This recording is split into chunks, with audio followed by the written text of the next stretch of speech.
ద్వాదశ రాసుల వారికి ఈరోజు తేదీ 1 డిసెంబర్ 2024 ఆదివారం రోజు దిన ఫలాలు. మొదట మేషరాశి వారికి ఎలా ఉందో తెలుసుకుందాం. మేషరాశి వారికి మిశ్రమ వాతావరణం కలదు. బుద్ధిబలంతో వ్యవహరిస్తే ఆటంకాలు దూరం అవుతాయి. ఎలాంటి పరిస్థితుల్లోనూ మనోధైర్యాన్ని కోల్పోరాదు. అనారోగ్య సమస్యలను నిర్లక్ష్యం చేయకండి. శత్రువుల విషయంలో నిర్లక్ష్యంగా వ్యవహరించవద్దు. అనవసరంగా ఆందోళన పడతారు. దైవారాధన మానవద్దు. వృషభరాశి వారు వినోద కార్యక్రమాలలో పాల్గొంటారు. భవిష్యత్తు ప్రణాళికలు వేస్తారు. మనసు శుభాన్ని సూచిస్తుంది. అధికారుల సహకారం ఉంటుంది.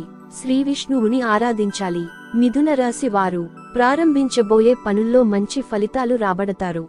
మీ రంగాల్లో అనుకూల వాతావరణం ఉంటుంది. ఇష్టమైన వారితో కాలాన్ని గడుపుతారు. శ్రీయాంజనేయుని ఆరాధన శుభప్రదం. కర్కాటక రాశి వారు ప్రారంభించిన పనులను పూర్తి చేయడానికి చిత్తశుద్ధి చాలా అవసరం. అనవసర విషయాలతో కాలాన్ని వృధా చేయకండి. సాహసోపేతమైన విజయాలు ఉన్నాయి. శివారాధన శుభకరం. సింహరాశి వారు ప్రారంభించిన పనులను విజయవంతంగా పూర్తి చేయగలుగుతారు. ఆర్థికాభివృద్ధి కోసం చేసే ప్రయత్నాలు లాభాన్ని అందిస్తాయి. శారీరక శ్రమ అధికం అవుతుంది. వాదులాటకు దూరంగా ఉండటమే మంచిది. శని గ్రహ శ్లోకాలను చదవండి. కన్యరాశి వారు చక్కటి ఆలోచనలతో ముందుకు సాగండి. కొన్నాళ్లుగా ఇబ్బంది పెడుతున్న ఒక సమస్యకు పరిష్కారం లభిస్తుంది. కుటుంబంలో చిన్నపాటి సమస్యలు వస్తాయి. శ్రీగణపతి ఆరాధన శుభప్రదం. తులరాశి వారు మీ రంగాల్లో శ్రమ ఫలిస్తుంది. కీలక వ్యవహారంలో పెద్దలు మీకు అనుకూల నిర్ణయం తీసుకుంటారు. కుటుంబ సభ్యుల మాటలకు గౌరవం ఇవ్వడం మంచిది. కోపతాపాలకు పోకండి. మనసు చెడు పనుల మీదకు మళ్లుతుంది. శివాష్టోత్తరం చదవాలి. వృశ్చిక రాశి వారికి ఈరోజు శుభకాలం. మీ రంగాల్లో చక్కటి శుభఫలితాలను అందుకుంటారు.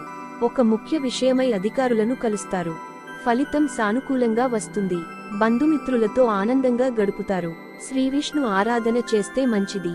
ధనుస్సు వారు కీలక విషయాల్లో ఆచితూచి వ్యవహరించాలి. మీ కీర్తి ప్రతిష్టలు పెరుగుతాయి. బంధుమిత్రులతో కలిసి కొన్ని ముఖ్యమైన నిర్ణయాలు తీసుకుని భవిష్యత్తు ప్రణాళికలు వేస్తారు. హనుమాన్ చాలీసా చదవాలి. మకర రాశి వారికి వృత్తి, ఉద్యోగ, వ్యాపారాలలో అభివృద్ధికి సంబంధించిన శుభవార్తలు వింటారు. వ్యాపారంలో లాభాలు ఉన్నాయి. సమయపాలనతో పనులను పూర్తి చేస్తారు. శ్రీవిష్ణు ఆలయ సందర్శనం శుభప్రదం. కుంభరాశి వారు ప్రారంభించిన పనిలో తోటివారి సహకారం లభిస్తుంది. ఆర్థికంగా పురోగతి ఉంటుంది. ఒక శుభవార్త ఆనందాన్ని కలిగిస్తుంది. దగ్గరి వారిని దూరం చేసుకోకండి. శ్రీరామనామాన్ని జపిస్తే మేలు జరుగుతుంది. ఇక మీనరాశి వారికి ఎలా ఉందో తెలుసుకుందాం. పూర్వపుణ్యం రక్షిస్తుంది. ధైర్యంగా ముందడుగు వేసి అనుకున్న పనిని పూర్తి చేయగలుగుతారు. సమయానికి నిద్రాహారాలు తప్పనిసరి. బద్ధకాన్ని దరిచేరనీయకండి. శ్రీవెంకటేశ్వర స్వామి సందర్శనం శుభప్రదం. శుభమస్తు. సర్వేజన సుఖినో భవంతు. ధన్యవాదములు.